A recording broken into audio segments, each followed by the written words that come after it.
Live from Sinai Temple, it's Rabbi on the Sidelines with Rabbi Sherman. This morning we are joined by USA Today journalists, follows the Dallas Cowboys of the National Football League, and today is also Yom Hashoah, Holocaust Remembrance Day. Our next guest, Jori Epstein, is also the new author of a Holocaust memoir by Max Galuben called The Upstander. The Upstander just came out this week, and we look forward to commemorating this special day, speaking about faith in sports and how they intersect. Jori, it's so great to have you. Thanks for coming on the show. Thanks so much for having me, Rabbi Sherman. Thrilled to be here. Yes, so your journey is quite the journey, not just through sports, but through faith. And you have interviewed basically everybody within the Dallas Cowboys organization. I was watching some clips over this past week. Jerry Jones, basically a weekly interview for you, Troy Aikman, Emmitt Smith. And what's amazing, what I saw, is the background that I actually see that you have there as well. Here. The background that you have is not just your amazing book, The Upstanders, which we'll speak about shortly, but Talmuds, rabbinic tradition, Rabbi Joseph Telushkin's book, Jewish Literacy. Tell us why you choose this background when you're also speaking to NFL athletes and world-famous sports legends. Faith and sports, how do they intersect? Yeah, absolutely. I think for me, Judaism, Jewish tradition, and Jewish learning is who I am, and I want to be authentic in my interviews. I think no matter who you're talking to, whether it's Max, the Holocaust survivor, whose memoir I just published, the athletes I work with, or other communities whose stories I've had the privilege to tell, the more authentic you are and the more we are ourselves, the more they trust you. Because you don't have something to hide. And this is who I am. Judaism is what I love. It's what animates me. And it's really, really meaningful. And so I think that besides for the fact that just in COVID, like when I was trying to make a background, those were the books that happened to be around my apartment. I think also like I love embracing it. And I think that it's such a beautiful opportunity I have to embrace my Judaism with this platform, and I want to make sure I'm always making a Kiddush Hashem with that. So I think what you're telling me is that behind me, I should also hang up my Carmelo Anthony poster. Is that correct? Absolutely. Okay, it's going up tomorrow for sure. Based on those books behind you, I know those just aren't for show, but they're books that you study and really take into your life.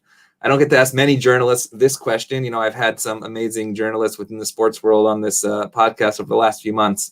And we talk about faith and their experiences through faith and how often they're separate. But you actually, we just got a comment from Avi Mitzner, who I ran the Jerusalem Marathon with. Avi, it's good to see you joining us, member of Sherit Israel and ritual director, who said you're an excellent Torah and Haftorah reader. So within that Torah and that body of... Avi, an excellent Torah and Haftorah reader himself. Yes, that is very true. Within that tradition, do you have either a favorite story within our Torah, the rabbinic tradition, a favorite pasuk? I know you told me there's many to choose from, but if you had to choose a top one to talk about. Yeah, absolutely. It's funny. I remember being on a BBYO program between junior and senior year of high school, and they posed one of the classic questions of like, if you could have anyone in the Jewish world for dinner, who would it be? And I think dead or alive was the criteria. So we were getting like Adam Sandler, different people in like the last 100 years. And I was like, Rabbi Yochanan ben Zakkai, like definitely want to have dinner with him. And I just absolutely love his story in the Talmud where, to make a long story short to medium, after he does a favor for Vespasian, who's the emperor, Vespasian says, I will grant you what you want. One of the things that Rabbi Yochanan ben Zakkai says is, Teli Yavne v'chachmecha, give me the city of Yavne and its sages. And this was at a crucial time in Jewish history when the temple was about to be destroyed. And Rabbi Yochanan ben Zakkai wasn't concerned about this building, which again, not to downplay the Beit HaMikdash, it's just a building, but he wasn't about he was like, we need to keep our Jewish tradition and our intellectual legacy alive. And that was a priority. And that just totally speaks to me. Also love that the high school I attended is actually Yavne. I think it's such a beautiful name for an educational institution, but I just love what that story says about what is the priority in Judaism and for our rabbinic tradition going back centuries and millennia. So let's take that principle of priority. How does that principle then go in when you're writing for the USA Today? I'm not sure if you've ever shared the Yochanan ben Zakkai story with Troy Aikman. I didn't see that yet. But seriously, those principles are in your mind. You're living it every day. How does that then translate into what you are doing on the field? It is. I mean, I think that, I went to Jewish day school all my life through high school, grew up in a very committed and loving Jewish home, Jewish schools that nurtured. And I think what they did is they gave me this strong identity of who I am. They gave me this moral compass. And I always say one of the reasons I'm so passionate about Jewish day school is not just about the knowledge you learn, but about this like moral imperative that we are taught and that we instill in our children. And God willing, one day when I have children, I'll be able to instill in mine. And I think that understanding of humanity, that understanding of critical thinking, that understanding of tikkun olam, that really guides my reporting and my storytelling. So there are some fun moments through the years. So I'll be in Cowboys locker room and the Torah will come up, and I don't even remember. Oh, I think it was Hebrew came up one time with a couple of players, and they're like, "You speak Hebrew?" Older than Latin, right? Like the language the Torah was written in. I think Amari Cooper, the receiver on the Cowboys, had said that a couple of years ago. So there are moments when they directly come up, but I think even more so, it just guides who I am and what I care about. That's amazing, because when you spoke about tikkun olam and bringing that value in, and in fact, some other of our guests, specifically Dan Schulman from ESPN, who's been to the Maccabi games, and he really actually separates those two things. But I just saw an interview of you with Jerry Jones, and you spoke about him donating $20 million to the National Medal of Honor Museum. And when we speak about tikkun olam, right, we hear Jerry Jones, who he wants to draft, and all the craziness within the sports world. But then you bring to light those values that he brings. Tell us a little bit about your interaction with the owner of the Dallas Cowboys, Jerry Jones. Growing up as an Eagles fan, it's a little difficult to have this conversation. But when I saw that and see what you're bringing out, tell us what that meant, not just to the Cowboys, but to the larger world in terms of what he and the Cowboys organization does.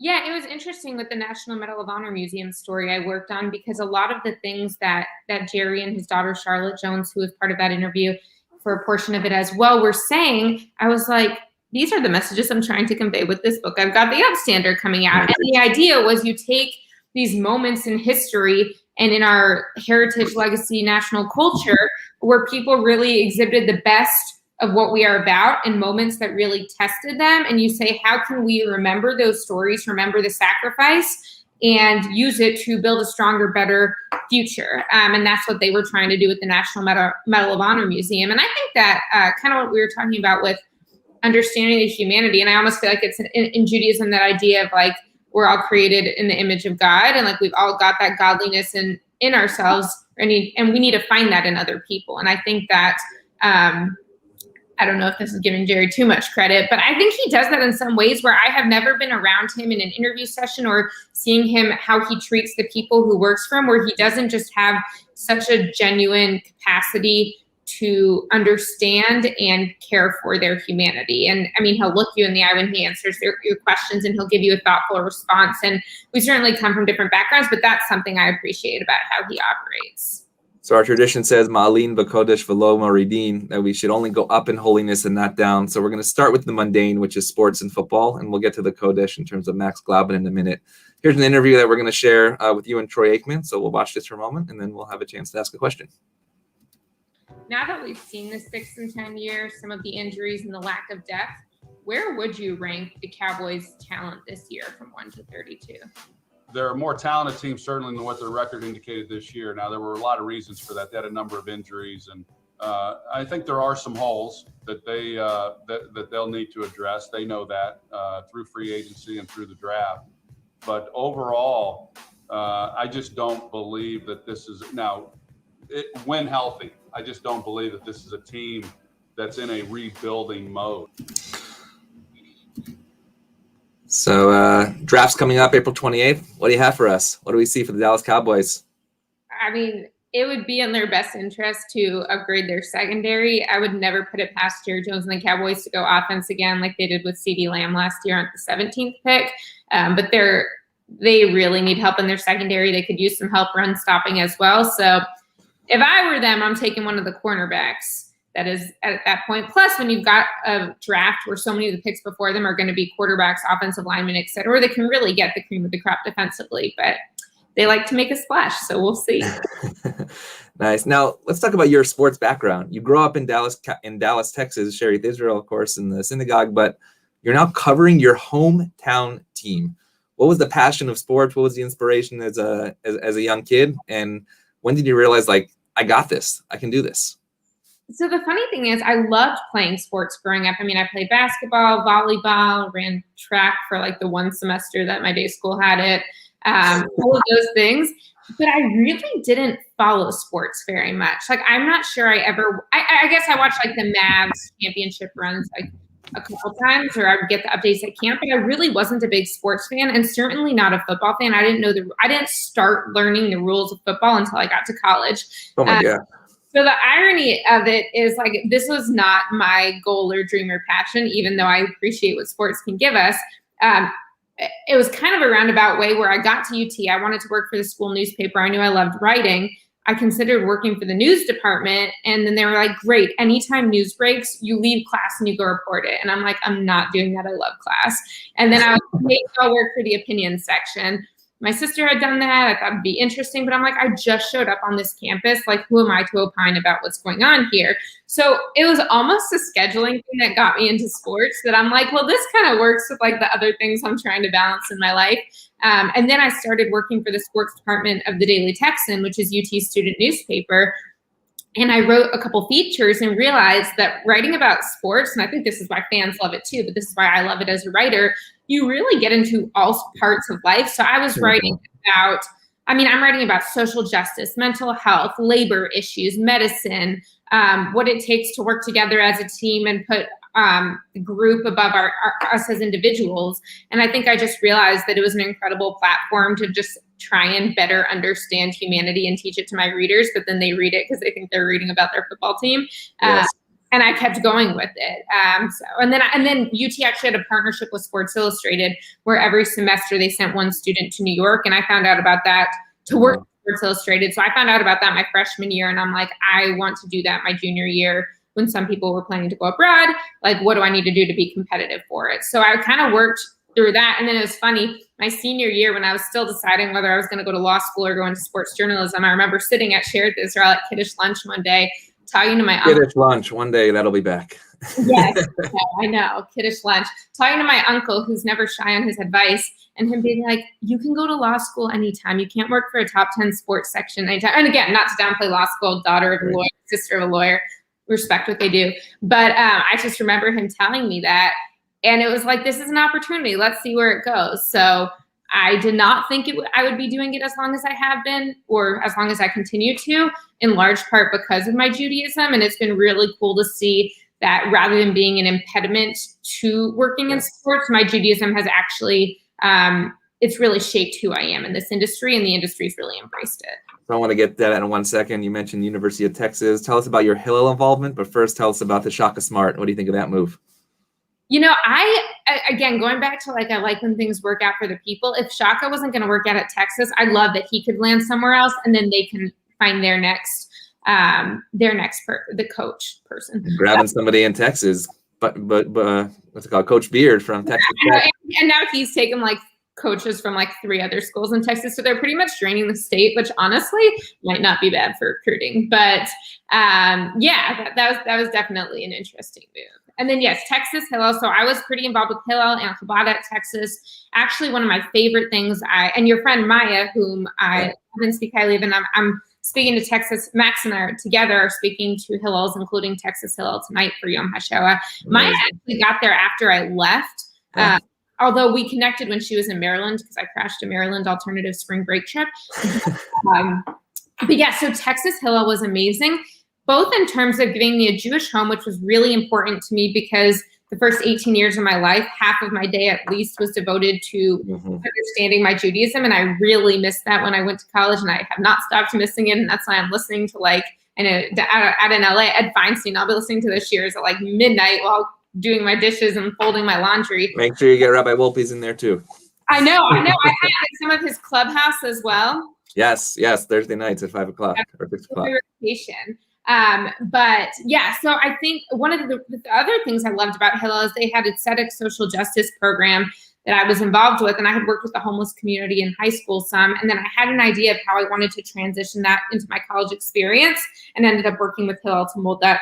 So it worked for their program, and I had Hillel's institutional support to essentially work with the homeless community in Austin to to expand the homeless newspaper there, where they had a homeless newspaper where pretty much older members of the homeless community were writing for it as a way to express themselves. And through Hillel, I helped bring it to the 18 to 30-year-olds, which was so important to these people, not just a way to eat at the drop-in center we were visiting, which was a church right next door to Hillel, but also to show them that we care about what they think and their humanity.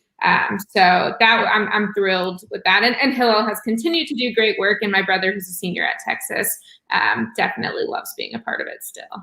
So talk about the Judaism piece. I mean, you're working in an industry where, I guess, thank God that games are on Sunday. If it was college football, it would be a little different. But I heard a couple of things when you spoke about balancing. And, I remember as a kid not playing on Shabbat, walking to the games on Shabbat. I went to a secular private school. What I found was that the more, as you said earlier, the more authentic that you are to yourself, actually, the more respect that you get out in the field. What does that look like when you do have to arrange things that other journalists would not have to do based on either Shabbat, Chagim, etc.? Yeah, absolutely. It's funny you say like, oh, well, the NFL's not on Sunday. It is mostly on Sunday. That's actually how I ended up in the NFL. That's for us. So essentially, I knew I wanted to go into journalism, or I was really interested in going, I want to do like 1,000 things, but I knew that journalism was among those things. And the more I got into sports reporting in college, the more it became apparent that I was a competitive applicant for sports positions, but not for news positions, et cetera, because I didn't have experience covering police, cops, courts, et cetera. So I started just like begging every single person at the Dallas Morning News to get coffee when I was home for winter break. And I joked with my parents, I'd bully them into hiring me, that I would make them grab coffee. So many people grab coffee with me to talk about how I could get my foot in the door, that they would be like, please just give her a job so we don't have to go to college. No, but I think what you're saying is very important. What I've learned, not just as a rabbi, but actually as a human being, is when you don't ask, you're not going to get something. I don't mean to, if you use the Yiddish word, schnorr, right? Not asking because, but what I'm finding is that when you reach out to people want to share their story. And because they have always been in the place where you have been, where I have been. And it's an amazing, I think, lesson that you just said, right? We put ourselves out there, but other people are ready to give back as well. Right. Absolutely. So I remember asking the sports editor of the Dallas Morning News, I think it was right after my junior year of college. And I was like, look, I want to work here. I observe Shabbat. So sunset Friday to sundown Saturday, I'm not going to be working, no phone, no computer, etc. Is it still worth applying for this internship I want to apply for with you or not? Because if I can't do the job, I don't want to waste your time, but I would love to find a way to make it work. And he's like, look, we'd have to get creative, but apply and let's see where it goes. And I think at first in college when I was navigating this, and I remember when I worked for Sports Illustrated in New York, which New York has the earliest Shabbats. Like, I don't understand. In the afternoon, and they're like, all right, let's light candles. And I'm like, we just started Friday.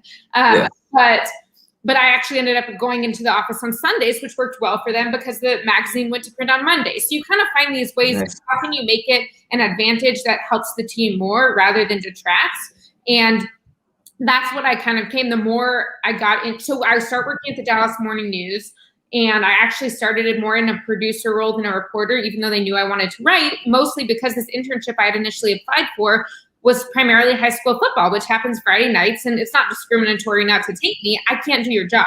So if I can't do the job, I'm not a good fit. And I hadn't realized how heavily it leaned high school football when I first applied.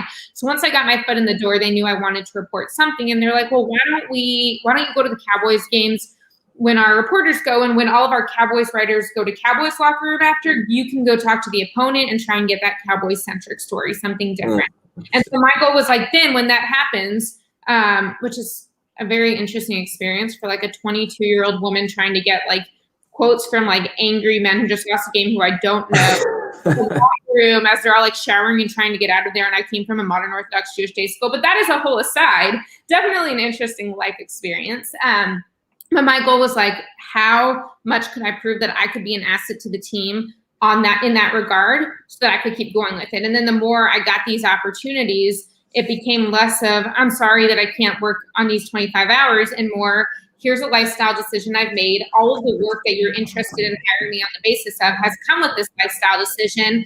I will work my butt off to validate the decision from Sunday to Friday, but I want to make sure you're comfortable with it because we need to be transparent upfront. And when USA Today reached out and we were going through the recruiting process, I said, I want to make sure we're on the same page with that before you fly me out, because that's part of me. And I remember my editor being so like, yeah, what's the problem? Like, we try and give our reporters at least one day off a week. Yours can be Saturday. And he was so casual that I was like, did you hear what I said? But I think that's what it came to, is just how, and it's probably like the level I try and work at is probably not sustainable for some days. It's not really sustainable. But yeah, I think that's what it became. And then, like you said, there are certainly times where you have to get creative. I know I had a Super Bowl in Atlanta a couple years ago where I was going to go to the red carpet event on Saturday afternoon. I walked there. I remember asking someone on the street for directions, and I think they thought I was crazy. Like, why don't you pick it up on your phone? But I didn't have my phone. Nice. And then I think I actually even brought my Siddur and finished davening while we were waiting there. So, like, love the idea of like shafrit at the NFL honors red carpet. And then I remember my producer being like, so can you hold the microphone if you're not using it? Like, did Moses talk about that at Sinai? And I'm like, just to be safe, let's not. But I think that there's been a lot of that, and you just sort of like figure out how to make it work. And I'm so blessed to work for an organization like USA Today that sees my diversity of perspective and background as a strength. And I always want to make sure that they feel validated in their decision to take that risk. Yeah, it's funny you said, the early Shabbat, and I'm thinking on the West Coast and being from the East Coast, you look at it that way. I say, how come like ACC basketball be at 4 p.m? So that's the way I look. And I say, you know what? Listen, B'nai Mitzvah, we got to go around the Pac-12 UCLA schedule. You know what I mean? Like, I got a Seder to do, but we also have a Final Four to talk about. So let's go to the more of the Kodesh aspect of today, and that's Yom HaShoah. We're going to share a video right here about your initial meeting with Max Galuben, a Holocaust survivor, who you told his story. And I remember on the last day in Poland, we were in Majdanek, the concentration camp in Poland, which he was deported, and that's where his mother and brother were killed. And he's telling us this story, and I don't know if it was the details or what, but he says, oh, I've never told anyone that before. And it was almost a throwaway comment to him, but to me, it was, okay, if he hasn't told anyone this before, this is now my responsibility as a witness to tell that going forward. And I walked beside him the rest of the day in Majdanek. So that was really the impetus for me feeling like I had this responsibility to share the stories of survivors, particularly, as we say, because my children likely will not have the opportunity to walk in the camps with a survivor. Right. Fast forward. Wow, gives me the chills just hearing you and seeing there. And I've walked through those same camps as well, leading USY students, in fact, many kids from Dallas in the 2005, 2006. What was the impetus and inspiration to go on March of the Living, first of all? And tell us about that initial meeting with Max as you walked through Majdanek. Absolutely. Yeah, I mean, I feel so blessed to be in a community that really has made March of the Living a priority and a focus. Obviously, it takes a lot of resources and it's not a cheap trip, but Yavne Academy of Dallas, the high school I went to here, most seniors from Yavne go on the March of the Living at the end of their senior year. I mean, COVID's a little bit different, but that was something that was built into the curriculum, and that we didn't have school during that time. And we had March of the Living preparation classes leading up to the year. So I went at the end of my senior year in 2012. I knew of Max. My sister had gone on the March of the Living, but I didn't really, I mean, I still can't really understand the Holocaust. So I definitely couldn't before I went on the march. But I just, like I mentioned, once Max had made that comment, after telling us one of his stories that he hadn't told that again, I think it really clicked, and I just started writing everything. So by no means in high school did I think about writing a book. Actually, even the journal I kept, which I really like to journal when I travel. I like to journal every day, but I would never stop journaling if I started. So I'm like, I should probably do what I need to do, not just write about what I need to do. But one of my freshman year professors, I gave a presentation on March of the Living in a class, and she's like, do you have all this written down and typed up? And I'm like, kind of the journals I took. And then my freshman year, my first semester, she was like, don't do your final paper. You should instead take all the journals you wrote from March of the Living and create a project out of them, analyze them. The class was about autobiographical impulses in women's writing, which is kind of interesting. And she really inspired me to start that journey of figuring out, like, this is a story that I need to be sure I can carry on and that I've preserved. Tell us about your friendship with Max, just as a human being, as a person, and what is I know there's so many lessons that you've learned through him, and if you have not gotten your copy of the book, just a quick little advertisement, you need to get this book, The Upstander. The foreword is by Dr. Michael Berenbaum, very familiar to our Sinai community and the Los Angeles Jewish community of American Jewish University. And I love how you also go through not just Max, but really his family. It's really fascinating because last night, actually on Yisker, as you saw and your family saw, I had the opportunity to speak about the book and the message that it has through Pesach. But also last night on Yom HaShoah, I invited the class that I'm teaching of people who are converting to Judaism, and we shared that story as well. And tonight on Clubhouse, we are doing for our Atid Young Professional Group, hearing from grandchildren of survivors. And it really goes to what you just said on the video I just shared, that our children will not have the opportunity to walk through those camps with survivors. So what is the lesson that you continue to learn through Max, as I know you and Max are now virtually traveling around the country? What are you learning also through the stories that you were sharing with others that you were hearing from? Yeah, absolutely. There's so much to learn from Max. I think among the lessons are Max is so strong about combating hate. He doesn't want to be angry about what happened. And I think one of the things I've been really thinking about the last week is that cognitive dissonance of we can both completely disagree and strongly abhor what the Nazis did and also not hate them or anyone and not use hate as a fuel going forward. It's really difficult. And I don't know that I have the capacity to do it at the depth that Max does it, but he does. And he says, when you hate, the hater gets the short end of the stick even more than the Haiti, the person who has the hate in them. And that's what he's saying. It's not that he doesn't hate the Nazis because he thinks they don't deserve it. Like, that's another question. It's that he thinks that in his quest to survive and to thrive and to show that he could carry on his family's name and these messages of goodness, he would be selling himself short if he let the hate consume him. And I think that that's a really powerful message. I think also just this idea of like turning your adversity into a source of strength, that Max not only figured out how to create, I mean, obviously there's some luck involved in any survival of the Holocaust, but also his ingenuity and his fierce determination to survive contributed.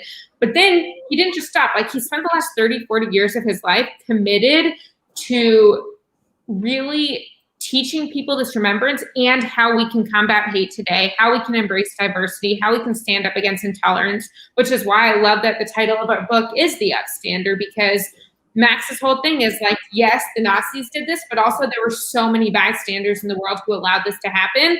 And that's the message that this can't, I mean, I hope it never happens to us or anyone again, but this isn't some like foreign thing that we heard about. Humanity was capable of this. And if we're bystanders, we risk that happening again. So we need to be upstanders and stand up for what we believe in and against what we don't believe in. So those are definitely among the messages. But I think Max just really has this capacity for joy that's beautiful. He's funny and he is caring. And it's just been a really special friendship that we have some very different life experiences and also very similar ones. But definitely in the last 5 years, we've come to know each other so deeply. And I'm so grateful for the trust that he and his family gave me with this memoir. And like you mentioned about the other generations, I'm so touched that we were able to explain what it's like to be the child of a Holocaust survivor. Yes. That was very important for me to read. Because this second and third generation trauma is real, and it's something that's applicable to the Holocaust survivor families and beyond, to other victims of trauma, or survivors of trauma would be a better word for that. And I think that, like, if they're not honest with that, I can't write that, because again, this story is entirely true, or this memoir is entirely true. But I remember one of my professors who was kind enough to review the manuscript for me a couple years ago saying, like, you don't have to act like everything's okay at the end of this memoir, because you don't think it is. And it will be stronger if you're more honest. And it was really scary for me, because the same way that Max's children wondered how much of this they could engage with their father growing up, I wondered at what point can I ask this where, I mean, I'm not asking it selfishly. I'm asking it because I want these to be remembered. But how do you balance the pain that it revisits with the value of these stories being here? And that was something that there's no perfect answer to, but I'm really proud of the way that we pulled it off. And as I said in the last couple of weeks, just to have Max still here for the release is so meaningful to me, because I spent 5 years wondering, how do you balance doing Max's legacy justice and the perfectionist in me thinking of 1,000 different ways I could always make this memoir stronger, with also getting a memoir out, God willing, in his lifetime. So shout out to Hashem, included in my Shemona Esrei every day for a lot of years. Please keep Max going till we publish this. But yeah, I think that those are some of the messages I think you often talk about in the book, the balance of drawing those stories out, even though he wasn't ready. And there were moments that you say, it seemed like Max would whisper to you, like, okay, I'm going to tell you this. Or you would go home and he said he would call you or email you, like, I have a little more to say. Right. You as a journalist, I mean, that's an amazing skill, an amazing talent. What was that boundary that you had to break down to get Max to share those stories, like you said, for us to remember and to see and hear? Right. I think a few things. I think one, it's interesting, and this is going a little bit beyond the scope of your question, then I'll circle back. Like going back to what I mentioned about the work I did with the homeless community during college, one of the things I learned there, or the muscles I guess conditioned there, was really putting myself in uncomfortable situations and trying to figure out how to build this connection. And that if I'm not vulnerable, how can I expect my story subject to be? And if I don't put myself in a situation that's difficult. And so a lot of this, one, like proving to people that you care about them, you're trustworthy. If you say it's not going in the book, it's not going in the book. Like that was his decision. I could encourage him and explain to him why I think it would make it more powerful and why I wanted that decision, but we needed to be on the same page. And I mean, yeah, it was really interesting trying to build that trust. I think there wasn't one way to do it, but a lot of it was, like you said, just I tend to over-report my stories, which drives my editors crazy on deadlines when I'm like, well, I know, but I have like 4 more hours of interviews. It's a long drush. It's a long sermon. Exactly. But I think that kind of like studying for a test, I need to master the material as deeply as possible to be able to convey it in the clearest way possible. And that's a lot of what this reporting with Max was like. So I think a lot of it was just the more we asked these questions, the more he opened up. We went back on, so we initially went on March of the Living together in 2012, but in 2017, when we were working on this, we went back on March of the Living and he staffed it as, so I was kind of like an educator for the teens, which was an amazing experience because to not have the same type of shock level I had the first time, I could really get through it. But at the same time, I could ask Max these questions while we were walking through Auschwitz and Birkenau, while we were at the mausoleum in Majdanek, or the 7 tons of ashes. So that opened up different things. And then I think the more Max was able to, I mean, and I hope this is it, I think the more Max was able to see that I cared about him beyond the scope of this book. Like I wanted to show up on his and Frida's anniversary with flowers and celebrate that. And I'm excited to hear like what new word their latest great grandkid had to say. And that's what I do with all of my reporting, is that you have to show people you care beyond the scope of the story for them to really be willing to open up in the actual story. Yeah, I love the when he said, my grandchild is Madison. Medicine? What kind of name? Medicine. I just thought it was a beautiful way of capturing who he was. Tell us a little about his wife, Frida, because she's not a Holocaust survivor. And often you see survivors marrying survivors because they went through that same trauma and then they recreate. But here were 2 very different people. I remember him saying in the book that he didn't know how to be a father because he lost that part of his childhood from his parents. How does that moment of besharedness look like between him and Frida? And I remember on his honeymoon, he says, let me tell you what I went through. That's not a normal honeymoon. No. What does their relationship look like that you can tell that's just a beautiful love story? Yeah. And I think one of the best moments in the reporting of this book was the day that Frida brought out the letters when they were courting each other. Yeah, that was amazing. Because something we learned about Holocaust survivors, not to generalize, but many of them, I mean, they had to develop this shell to protect themselves from these awful atrocities that they were exposed to over and over and over again. So once you have that shell, it's kind of like to be vulnerable and to love and to express yourself is difficult because you got to break through the shell to get back to that capacity that I, sitting here as a 26-year-old who's lived in a safe, free country my entire life, it's more natural to me. And so I think being able to see in those letters the moments where they did break through those shells to tell each other was really special. And yeah, I mean, it's a funny relationship even now. They bicker in a beautiful way. But I think that they care deeply about each other. They care deeply about the values that they built their family with.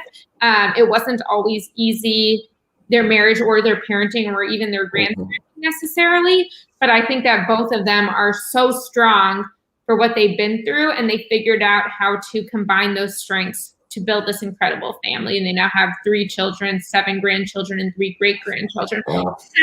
Another thing that was amazing, and I felt like I wanted to write a whole another book the day that Frida told me this, was hearing about Frida's upbringing in South Dallas as a Jewish community. She thought it was normal for people to throw rocks at Jews because that's what happened to her growing up, that people would like calling her a Jew and throwing rocks. I've had a couple comments here and there in my life, and that was interesting when I would go to a basketball camp that wasn't a day school camp growing up. And I remember actually had a comment. I must have been in middle school when someone at the basketball camp here said, like, "You're Jewish, like you're too pretty to be Jewish." And I'm like, what kind of backhanded compliment is that? And I care way more about Judaism than my looks.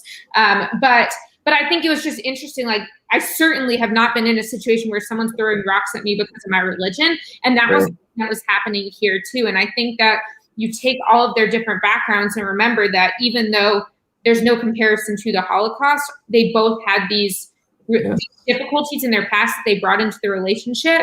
And both of them, and one of the reasons it might work is both of them really wanted to, especially in the first 30 years of their marriage, look forward and not look back. But now that we're looking back, it's been really powerful.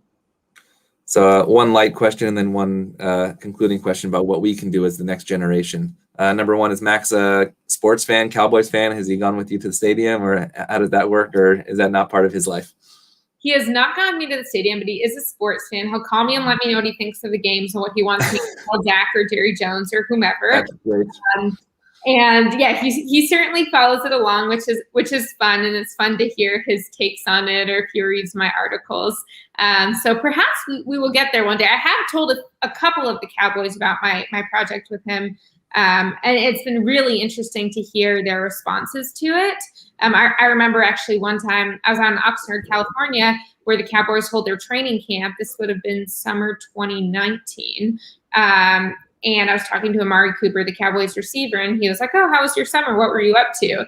Wow. And it was kind of this moment where I'm like, okay, either I can be like, "Oh, nothing," or I can say what I was up to. And what I was up to was finishing Max's memoir. And again, this goes back to the authenticity that my job is not to put myself in the story. And I think hopefully readers of the memoir realize that until the author's note, I'm not like a character in the story, even though I'm the third person narrator. But if I'm not honest with the more I can be honest, the more players feel like they can be honest. And I remember saying, I was like, actually, I was working on a book project I just finished the manuscript for. And Amari goes, "Well, what's the book about?"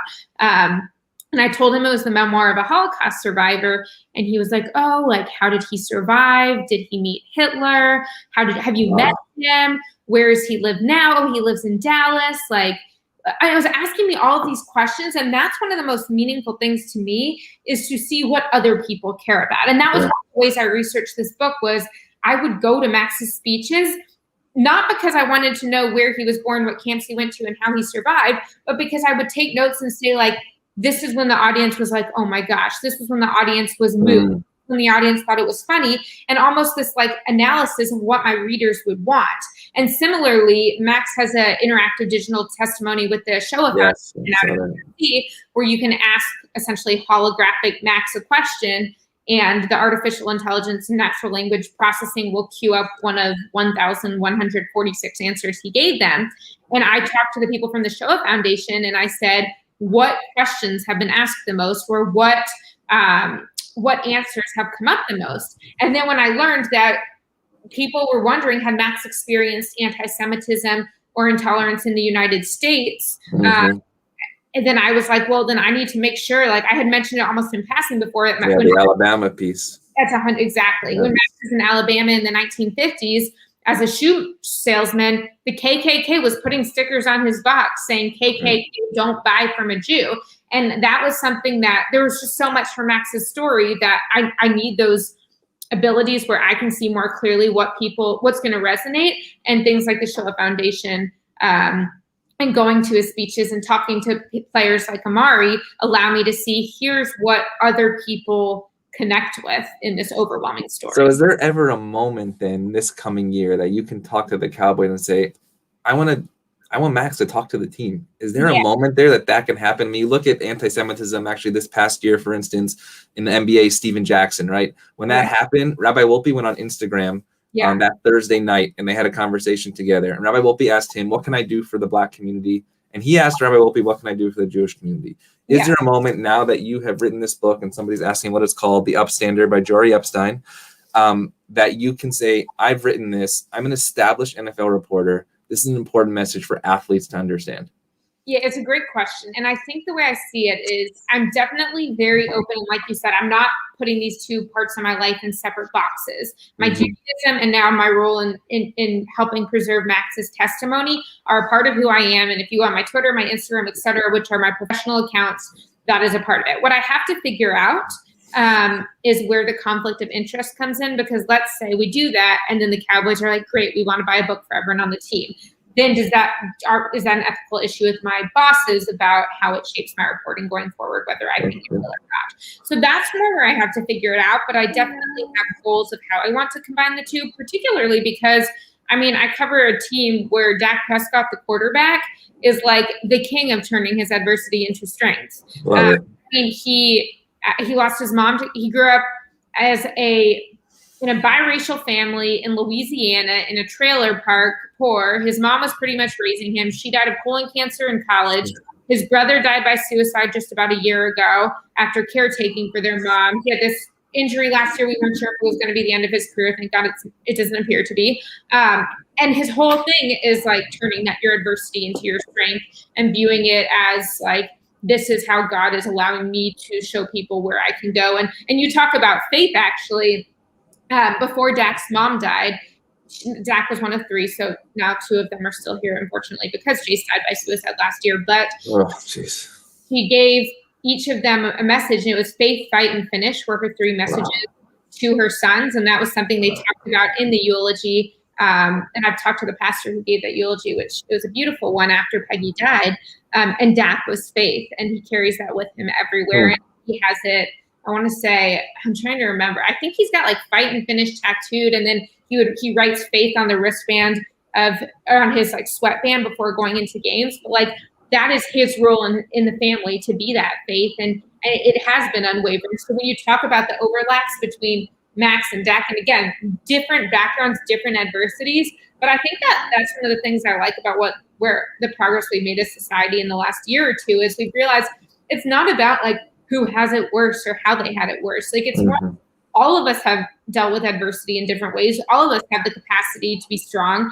And how can we learn from each of the ways we've done that to all be stronger together? And so that's why, even though it's not like a comparison, I do see a lot of similar values and character traits and how they're strong between Dak and Max.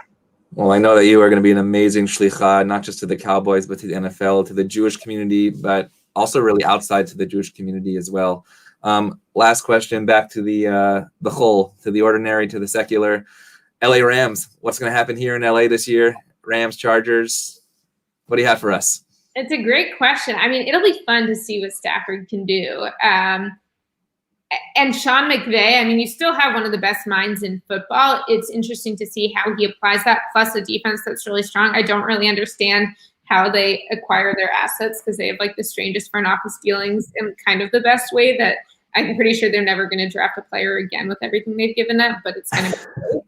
But yeah, I mean, I think it's exciting. I think the Chargers have a lot to look forward to also. Justin Herbert totally exceeded my expectations last year, and that was fun to watch, and it'll be interesting to see where that goes. I actually was in LA last September for the Cowboys at Rams Sunday Night Football season opener, which was the first game at SoFi. So I'm hoping that y'all get into SoFi this year, because that was a really weird, like the stadium was like incredible, even having seen Jerry World here.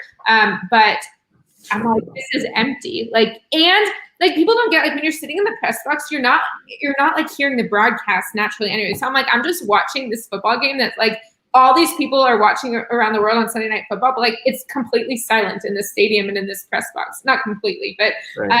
yeah. But I think they've got two really exciting teams. It'll be fun for LA and fun for Southern California sports fans. The same way y'all have embraced your college football for years. There's a lot of exciting NFL football for LA right now as well. Well, I do hope that if you are out here for training camp in Oxnard or when the Rams or Chargers play the Cowboys, I don't think they're on the schedule this year, that you will also find a home at our shul. We'll make sure we save either an aliyah, a haftorah, something for you. We would love to have your voice heard within our community, but most importantly, we as a Sinai Temple community and really as a Jewish community, especially on this sacred moment and day of Yom HaShoah, we are just thankful and grateful for what you do to bring not just the life of Max to us, but the life of so many other stories who will never be told. So a toda rabah and a thank you.